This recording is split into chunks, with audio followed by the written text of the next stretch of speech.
I'd love to invite Dr. Rama Jayasundar to talk about mantra from metaphysics to biophysics. Ramaji is not only a PhD from Cambridge University, UK, but also a BAMS. So she is a doctor who's a doctor. Let's welcome Ramaji and listen to what promises to be an interesting talk. Namaste, Ramaji.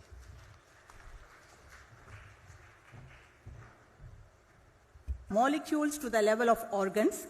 Next one. So for my study, I chose Gayatri Mantra because it's considered the most potent and powerful mantra. Next one.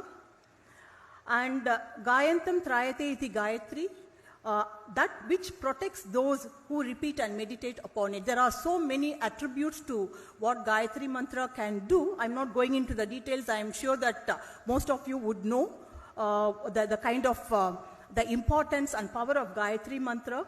Next one.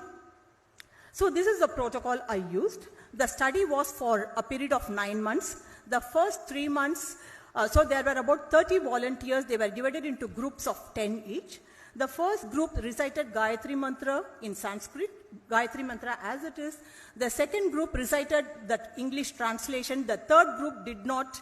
There was no chanting, there was no reciting any mantra. So all these volunteers who recited Gayatri Mantra, they used to get up at 2:30 or 3 in the morning, and they recited it for 108 times. And the volunteers who chanted it in English also did exactly the same thing. They used to get up at 2:30 or 3 in the morning and then recite it 108 times. So the first 3 months were baseline study, as you can see in the graph there. And then for the next 3 months, they were chanting, and then it was a follow-up period of 3 months, and every week MR spectrum was taken.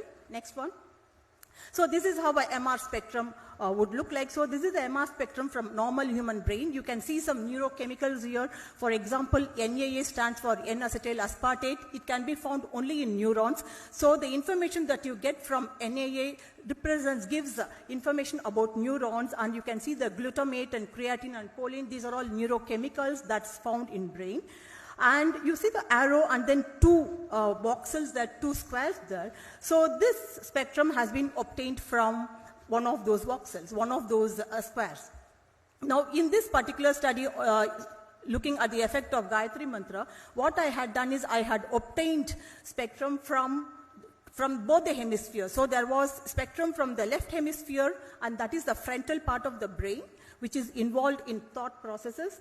And so then I acquired another one from the right hemisphere. I was looking at the asymmetrical distribution of these neurochemicals and whether there is any change that is affected by Gayatri Mantra. Next one.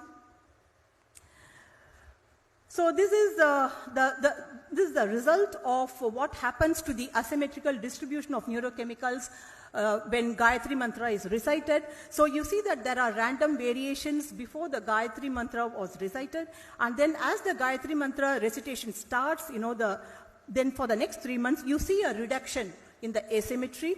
You see it coming towards unity, so which means that there is a balance of neurochemicals between the left and the right hemisphere, and the follow-up period. So there are 3 months after the chanting is stopped, you can still see that the effect of the reduction in asymmetry is sustained. Next one. So language does matter because you see the data here. The first one shows what happens when Gayatri Mantra is recited, chanted in Sanskrit. You see the reduction in the asymmetry. And in the group which were reciting the Gayatri Mantra or reading out the English translation 108 times every day for 3 months, you see that the random variations persist. So language does seem to play a role, at least in causing some changes in the neurochemicals. So mantra seems to be a key to different realms. What I have shown and what is possible with the modern scientific tools is measurement at both the physical and physiological level.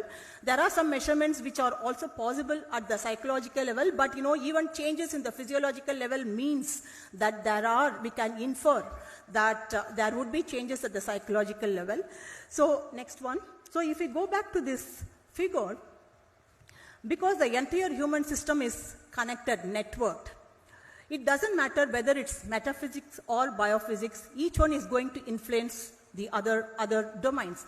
So the results I have shown happens at the biophysical realm, and it's not so easy to measure what happens at the metaphysical realm, but what we can infer is, if something, the metaphysical realm will happen at the level of the consciousness, and that will percolate down as changes at both the physiological and the psychological as well as the structural domain. Thank you. I think that's the last slide.